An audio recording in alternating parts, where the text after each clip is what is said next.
Bonjour à tous, aujourd'hui on va parler de la transformation du commerce mondial. On va d'abord commencer par le développement des échanges commerciaux. Donc les échanges commerciaux, il y a eu d'abord des grands changements, d'accord? Des changements en valeur, des changements en nature et des changements géographiques. On va commencer par les changements, en tout cas en valeur.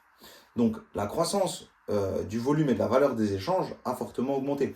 Imaginez-vous que c'est passé de 59 milliards en 1948 à plus de 24 000 milliards en 2023. De plus, on a connu aussi une forte hausse des services de transport et de voyage.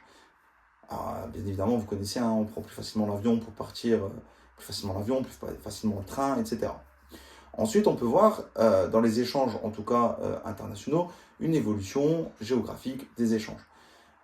Au départ, l'Europe était largement en tête des échanges internationaux, puisque l'Europe effectue euh, beaucoup d'échanges intra-européens, suivi des États-Unis, puis en dernier de l'Asie. Cependant, ces dernières années, l'Asie a surpassé en tout cas l'Amérique du Nord et se rapproche fortement de l'Europe. L'Europe reste toujours dominante, mais très affaiblie. Il faut savoir que aussi dans le développement en tout cas des échanges internationaux, euh, comment dire, il y a un changement en nature des échanges. Puisque maintenant, à cause de la fragmentation de la chaîne de valeur, enfin, qu'est-ce que c'est? C'est forcément le processus de production par lequel une entreprise répartit les différentes étapes de production d'un bien ou d'un service dans plusieurs pays. euh, les échanges ont fortement évolué. Avant, on échangeait par exemple, je sais pas, un produit A contre un produit B. Maintenant, on va échanger une matière A contre une matière C qui va devenir un produit D, etc. Donc, qu'est-ce qui pourrait expliquer justement le développement de ces échanges? La première chose, il y a une baisse du coût. Une baisse du coût du transport avec les innovations technologiques, euh, les infrastructures, en tout cas de routières. On a une baisse des télécommunications. Il est beaucoup plus facile maintenant de communiquer entre la Chine et les États-Unis, entre la Chine et l'Europe, qu'il y a 30 ans. Et il y a aussi une baisse des droits de douane qui sont dus au GATT depuis 1947, qui est devenu l'OMC depuis les années 90. Le deuxième facteur explicatif du développement des échanges, c'est que les pays se sont fortement spécialisés. On a maintenant des économies qui sont spécialisées, par exemple, dans l'assemblage de produits, d'autres dans la recherche et développement, etc.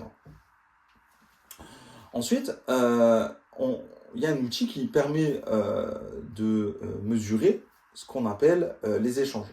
Ça s'appelle la balance des biens et services. Cette balance des biens et services, elle va enregistrer les échanges de biens et services entre une économie et le reste du monde. Si le solde de cette balance de biens et services est positive, c'est-à-dire que l'on exporte plus que ce qu'on l'on importe, mais si la balance a un solde négatif, donc elle est en déficit cette fois, et non en excédent, il y a plus d'importation que d'exportation. Un exemple, hein, en 2023, la France a un déficit global de 100 milliards d'euros, ce qui est énorme.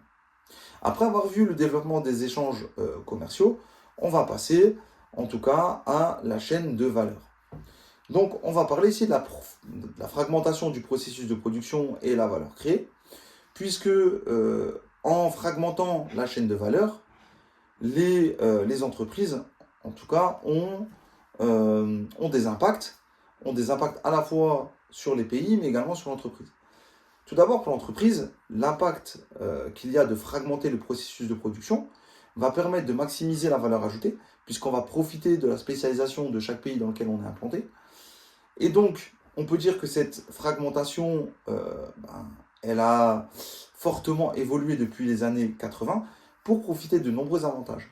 Donc, le coût de production, en tout cas, des compétences de chaque pays, de la qualité du travail, évidemment, de l'accès aux matières premières, mais également de la législation qui est beaucoup plus souple dans les pays pauvres. Ensuite, la fragmentation du processus de production crée malheureusement des inégalités entre les pays, puisque certaines étapes qui sont fortement créatrices de valeur, comme la recherche et le développement, est restée dans les pays riches, alors que d'autres étapes, comme par exemple l'assemblage, est dans les pays pauvres. Je donne l'exemple d'iPhone, hein, qui a sa recherche et développement basée aux États-Unis, alors qu'elle assemble son iPhone du côté de Taïwan, où elle paye une misère les personnes qui assemblent les iPhones. Grâce à la fragmentation, en tout cas, de la chaîne de valeur mondiale, on a une montée des échanges de biens intermédiaires. Qu'est-ce que les biens intermédiaires? En fait, c'est les composants qui vont entrer dans la production d'un produit fini. Un exemple de biens intermédiaires, on va trouver les écrans d'iPhone, les batteries d'iPhone, les circuits imprimés, etc. Et en fait, on a une montée de ces échanges. Par exemple, en France, on peut voir que 22% des exportations françaises en 2023 étaient des éléments qui étaient importés. Donc, imaginez-vous la croissance de ces échanges. Et donc, pour qu'il y ait des chaînes de valeur, en tout cas une fragmentation des chaînes de valeur, il faut qu'il y ait deux choses. Il faut qu'il y ait une firme multinationale. Donc, qu'est-ce qu'une firme multinationale? C'est une firme qui a plusieurs filiales dans plusieurs pays. Comment est-ce qu'elle fait pour avoir des filiales dans plusieurs pays? C'est simple. Une entreprise qui est basée aux États-Unis va soit créer une entreprise en Europe, par exemple. Donc ça, c'est le premier cas où elle peut avoir des filiales. Soit elle peut prendre une participation dans une entreprise à l'étranger.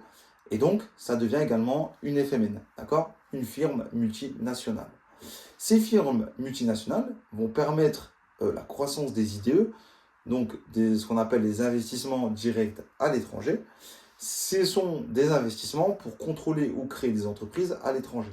Un exemple, la Chine, en 2023, c'est plus de 200 milliards de dollars d'IDE entrants.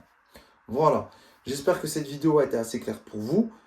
Je sais qu'elle est conséquente et bien garnie. En tout cas, je vous souhaite une bonne journée. À bientôt.